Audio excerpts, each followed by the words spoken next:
Hey, everybody. We are back for episode 2 of A Wild Ride, The Winds of Change with Brian and Amy. Brian's here, Hey, everybody. Amy's here. You guys, Yes, he is. yes, she is. We are excited for episode 2. If you had the opportunity to watch episode 1, great. If you haven't, I don't know. What do you think, Brian? Should they go back and watch episode 1? I mean, it would give him a general idea of where we're going, so it might be beneficial. Or you could watch this one and go back if you want to. Yeah.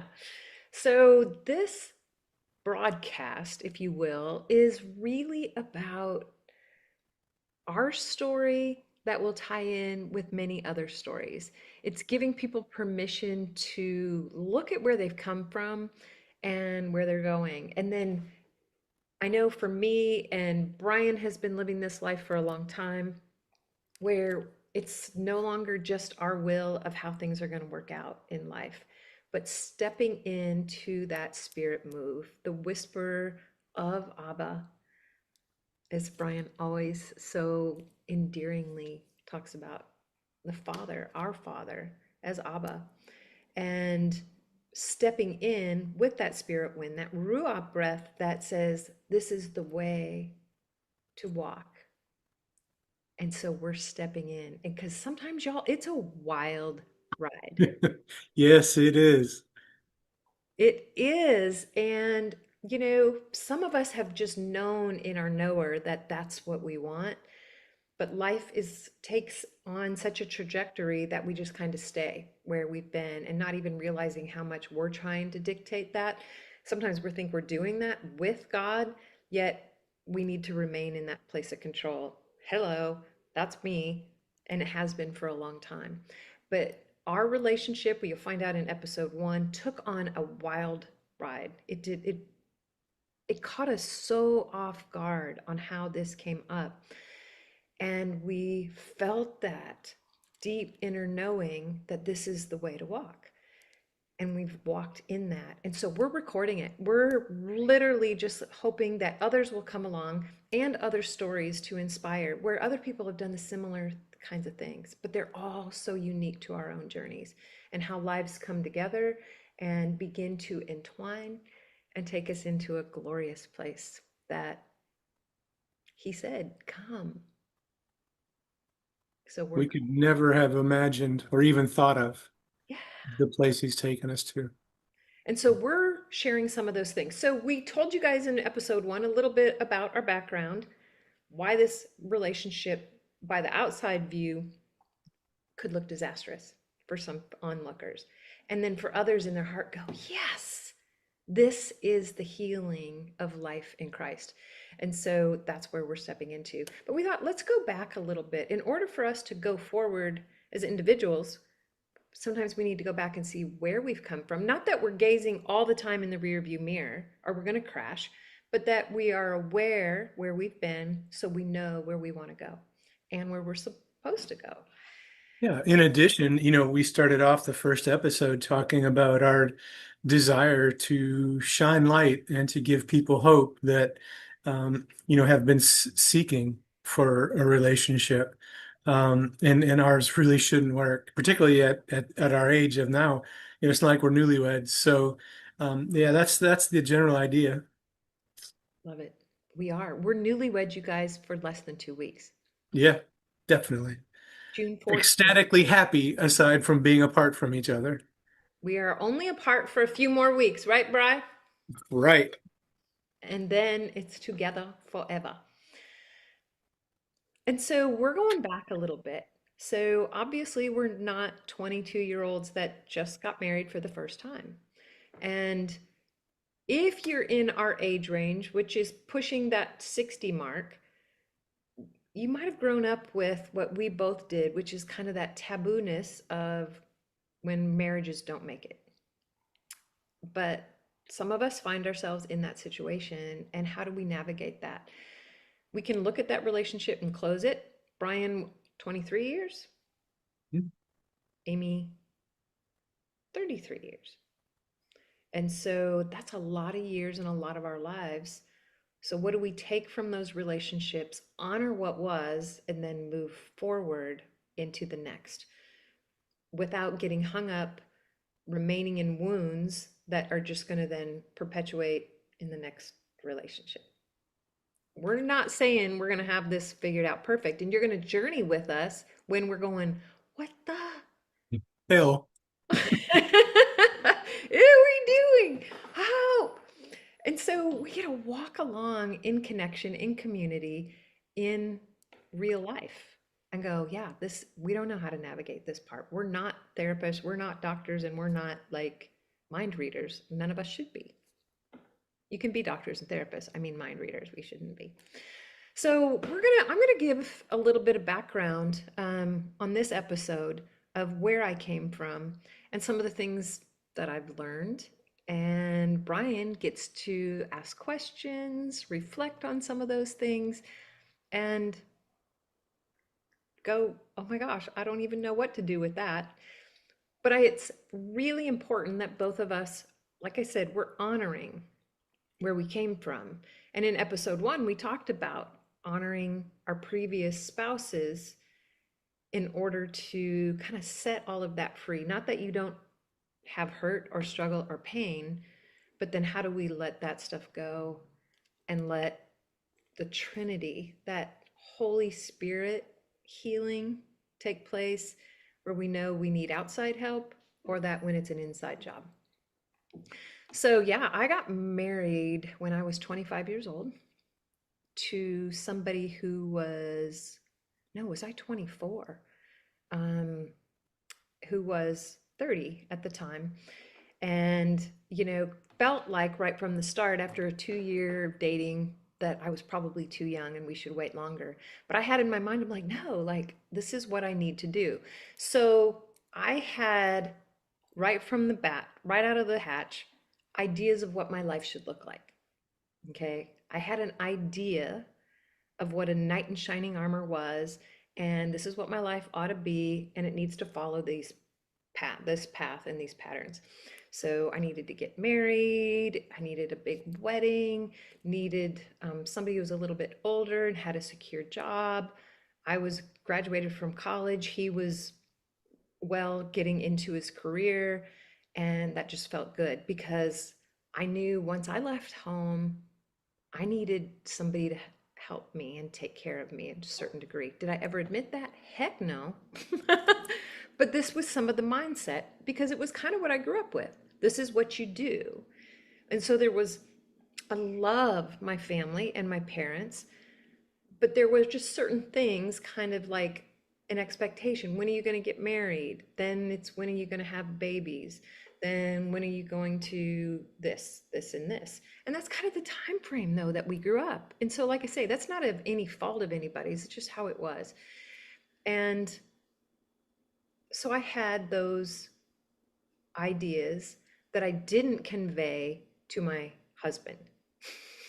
He's supposed to mind read, right? Know what life ought to be. And then so let's see, maybe 2.5 years, because that's the right amount of time to have a baby. So then that's when I'm like, we need to start having kids. So going ahead and doing that. Um, I wanted kids. He wasn't so sure about that for good reasons that he felt. And so what did we do? We compromised and had kids. Right?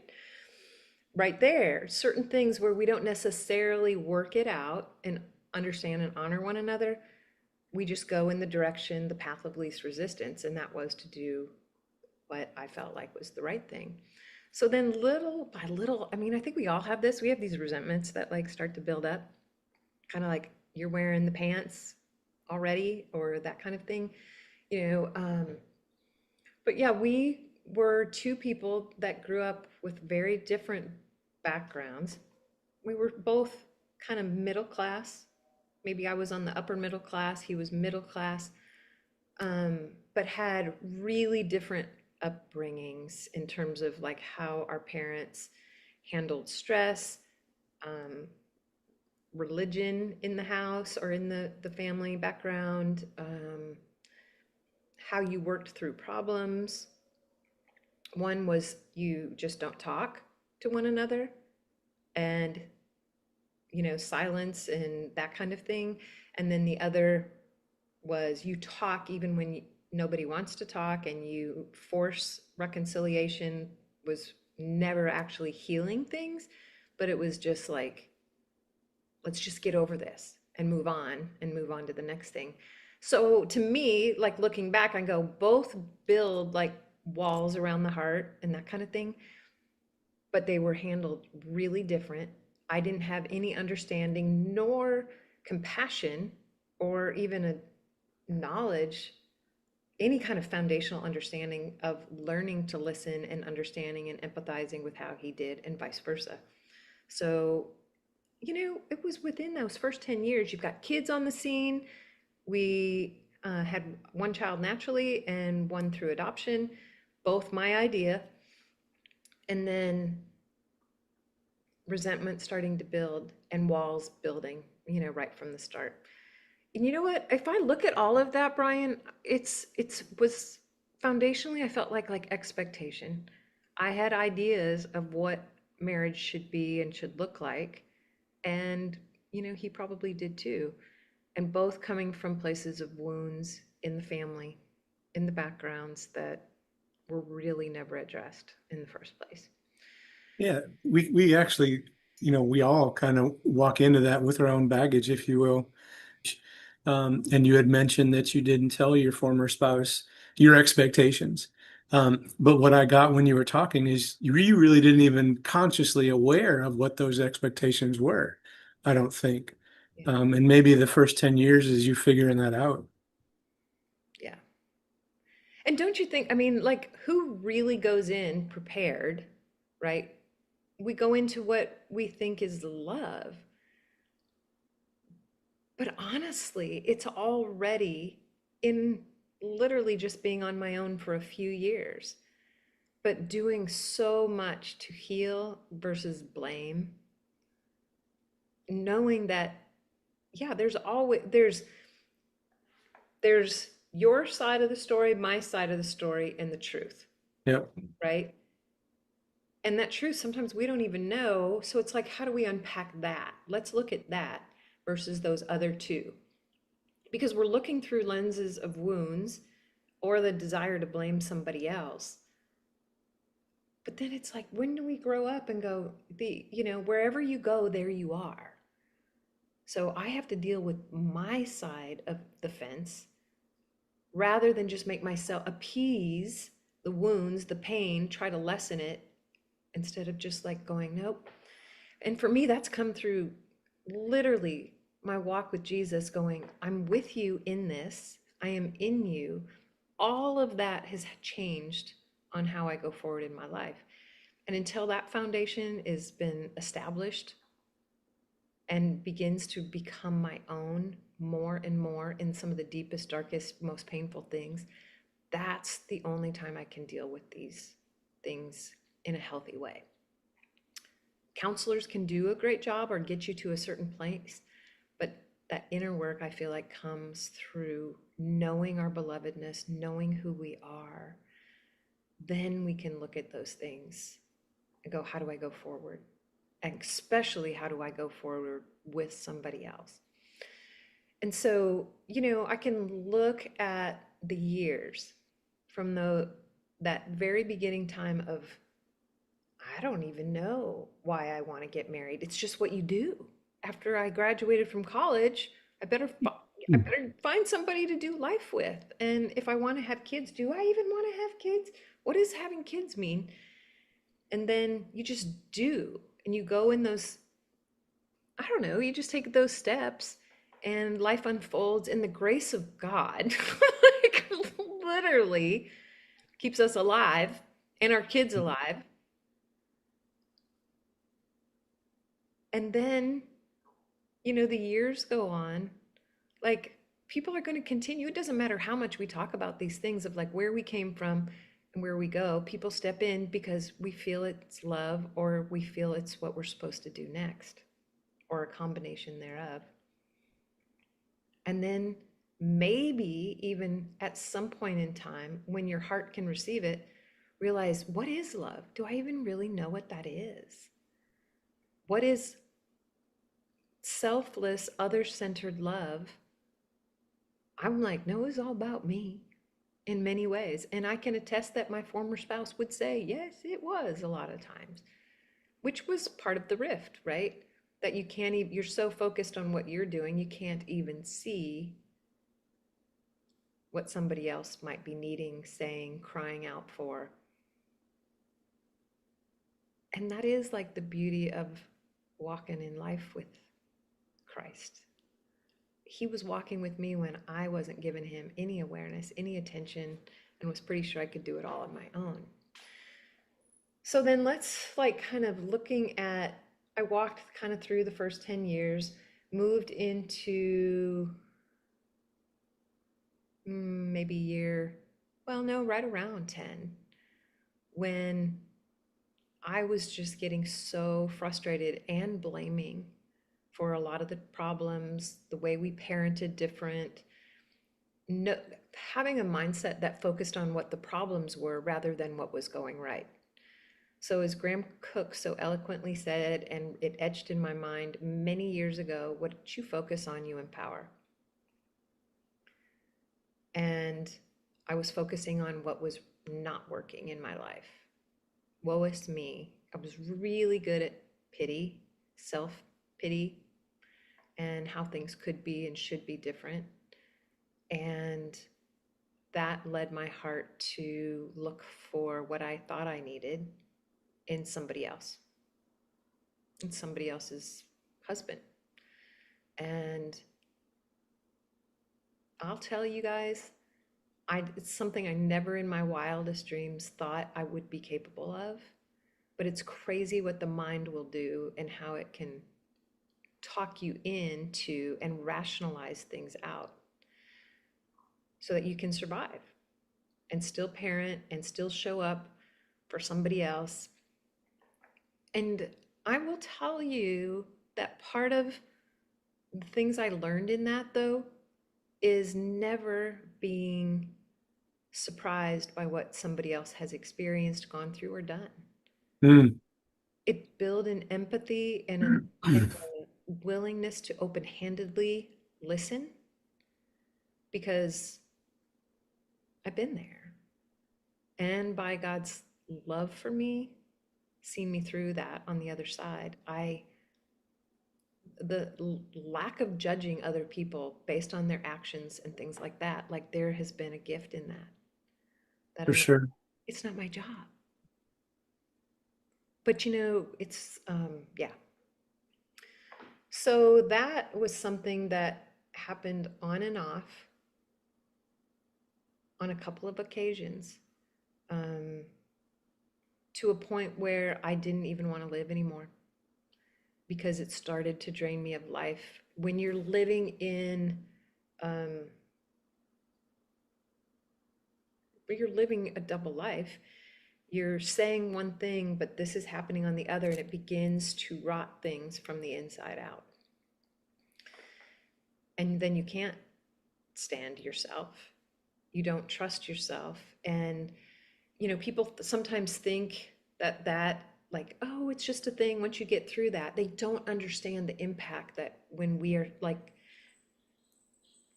living outside of our true blueprint, our identity, that harmatia, that believing a lie about yourself, that this is acceptable, then that you're not worth more.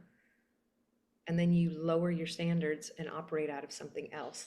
The pain that that causes inside of us, not to mention the ripple effect that it has on others, is wild.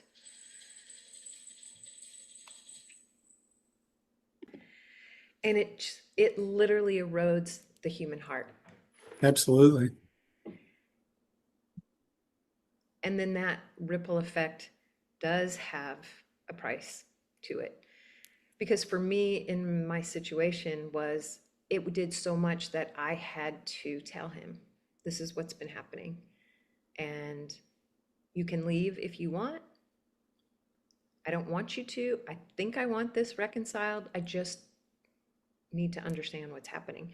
And so that's where we went. Then for the next 20 years, we went to counseling for a few years. We did things, we would talk, but we never really got to the root of what was happening inside of either of us. You have kids, you have family members, friends, things, and you're dealing with that. You're changing, you're moving, you're doing different things, but you keep going forward. And a lot of that, y'all, for me was a religious mindset that was, this is how we have to handle it very eloquently. God is giving us this grace, and we're going to do the right thing at all cost. So we didn't want it to get too ugly. We didn't want that pain to really bleed out because it might not look very Christian. And so that was, again, that was like an unspoken thing, but that really was, I think, part of it. And when the pain was still there in the relationship, like just not closeness, not um, it created some kind of a gap, a wedge that we didn't know how to bridge. And so we just didn't. And just you kind of begin to coexist more, but you get along, you can do all of these things, but you don't have things in common. You're just being parents and friends and doing the church things together, but not knowing each other and not knowing how to honor one another's hearts. And for us, it seemed like that's what you were supposed to do as a good Christian. Well, so and it's not even just a good Christian. You guys had ministry together. I mean, you guys were doing the things, so that's a whole nother other successful, I might add. So yeah. Yeah, and the ministry stuff didn't come until 2009. I was diagnosed with breast cancer, and that's where the blogging and the connecting with people came, and writing a book, publishing that, doing all of these ministry things. So that was many years later, but yet there's this undercurrent of things. Infidelity was not the problem, it's a symptom of just disconnection and not knowing how to connect with another, and then creating all this story and all of these things, and getting in, I think, a mindset that just, you just keep doing the same thing and hoping for a different result, and it just never worked. But we were wearing out. And then you hit a time where you both realize that there's so much more to be experienced in life, and that as we began to grow, and this is where this might feel a little touchy for some folks, because it really, I don't actually even have the answer, but there was a place as we both began to grow in realizing who we really were as beloved children, that our choices, our behaviors are not what draws closer to God or further, that no matter what, we're loved and held, seen for who we are, not because of what we do or don't do, but because of what Christ already did, and it is finished. There was a freedom to move on and stop worrying what the rest of the world thinks or doesn't think about you, or the choices you make, or that, oh, you're in some ministry spotlight, which that had already kind of like faded away, and things, which was painful in and of itself. But there were all these things we used to attach meaning to. And God just started saying, that's not what any of this means. That's not who I am. That opened up a freedom to go, for both of us to cordially go, it's okay. This is going to be really painful, but it is okay for us to go our own way. And what will family look like that still cares for, honors, loves one another without fitting the mold? Well, it's amazing the relationship that you guys have, and the honor and love is definitely evident. And it's really the way that ideally couples would be able to be to still, be family, but just a different perspective on family. And you guys really pull that together beautifully. And it's wonderful to see and be a part of.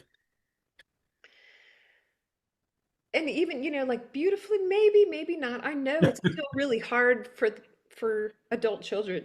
It's hard for friends and family. It's hard when certain things come up and you don't really know how to navigate that. Um, because I don't believe that it's God's ideal.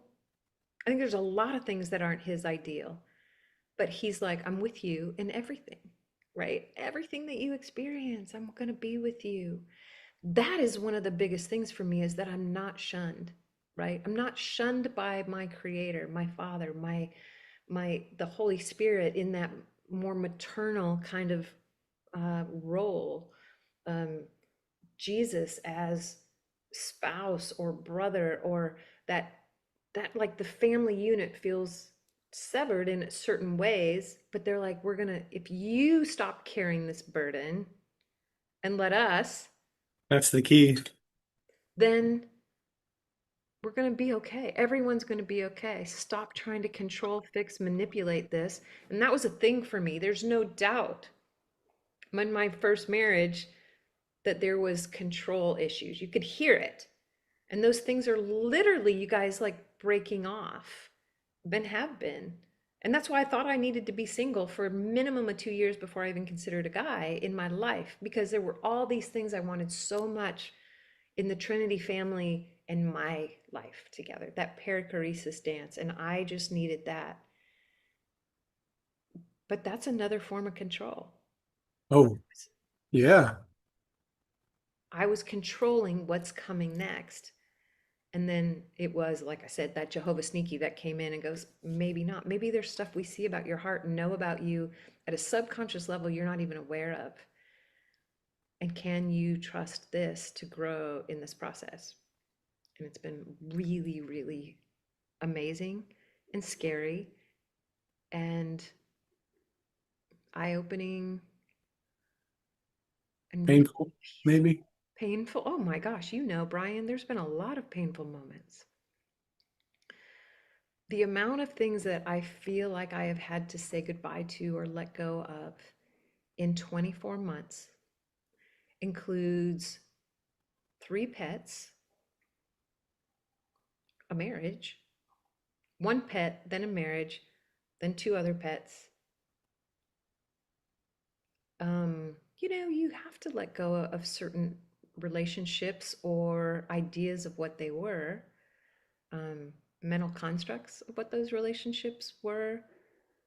Um, a house, in essence, work, um, multiple things, a few things that are even more painful than are something that I'm even going to mention. Uh, those are just, financial security. But you know what, Brian? These things are like illusions of control and safety. They're mindsets that felt like I was safe when I had A through Z around me. And I feel like God has just been like, you say you want me and you want to be guided by me and you want to move into newness. You want a loving relationship that is not repeating old patterns that you created or had through wounds or whatever. Then there's going to be some deep learning, things that are going to strengthen you. They're either going to make you or they're going to break you, and you get to decide. Hmm. Do you walk in sonship? Do you walk into who you actually are? Or do you hold an idea through your limited ideas of who I am as the creator of the universe, which includes you and everything and everyone in it? And I said yes. I want that more than anything. And it's like, count the costs. And believe me, I've had days I'm like, I am freaking not sure I can pay. You said something that, is he going to make you or break you, or is this event, this situation? But yet, if I remember correctly, there's a beauty in brokenness, and I think it was been revised to beauty, not brokenness. I think I might have heard that somewhere. You think you're right? Yeah. And so, Definitely beauty. thank you. There's moments that you probably have been like, well, it's not very beautiful. I don't think so.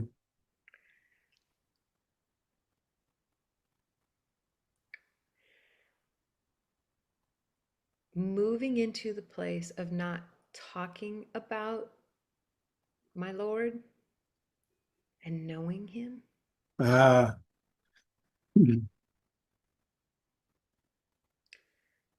There's a lot of things I've wanted to do in ministry and continue that have been pulled back over the last several years. But now I'm beginning to see why. Because He's like, I need you to know in your knower what it is that I do. Not, as you would say, not just reading about someone, but introducing them. This is who I know. And they gave me someone who knows Him, who has been through such similar things in ways sometimes is frightening how similar. But we've both had to learn how to heal. So there isn't jealousy and comparison. It right, can be us resting in our union, our oneness with Yeshua, with Jesus. As we grow and can show up with one another, where those things in both our past, and you'll get to hear Brian's story next week, but to be able to hold space, truly hold space, not just intellectually hold that space, because we know that we're held. And it's not about comparison or where one of us has been or not, or some of the things we've endured or done or those kind of things, but we can go, wow, they're part of our story, but they're sure as hell not the story. right. And that's what we want to do, is give people this space. And it's like, some would be like, how do you even get there? That's not for us to determine. No, We just get to be in this space with people, to know who they can trust, to learn about our belovedness, grow in our understanding of who we really truly are, share resources and other things like that with others. So you get to further step into the truth of who you are, who you've always been. And we get to grow with other people. So really that, to provide a tribe for them to run with, yeah. for them to be loved by, Mm. to be the object of someone's affection without earning or deserving. And maybe settling into that, maybe you do journey on your own for a while. Or maybe that is like a confirmation of, no, wait, he is my spouse. What does that mean? What does that look like for me as a man or a woman? How can I sit with that? Yep. Or if it is with another, none of us, we don't have the answers, but we have the answer because He has us. Yes. Yeah. Any other thoughts, or do I need to share any more on that? Where are we at? Babe, love, friend. Nothing's really coming to mind other than just remember that You are Abba's favorite, beloved daughter, and he spoils you rotten. Mm, it does. And that goes for you too, listener. Yes. All of us. Yep. It's who we are. And you know what? When I began to hear that message, my heart resisted it so much. And not by anybody's doing, but my own. My own self protection, my own belief that I actually needed to be my own God. I was expected. I felt deep, I didn't say it, but that God was out there expecting me. Like, um, oh, whether I use the verse, he who is given much, much is expected, or, you know, even non-biblical things that kind of were some of my sayings, that I felt like it was up to me to go show that I could use the gifts and steward them well and go and figure out, make my own way. And then beginning to see that completely different. And there's times, don't get me wrong, it flares up and it gets, ah, but wow, that he's like, just rest in who you are, and the other will just begin to flow naturally. The wonderful thing is those times of anxiety, A, doesn't mean you've done anything wrong. That's a normal reaction, but then you just fall back on that you are his beloved. You haven't done anything to earn it. And nothing you could do could separate you.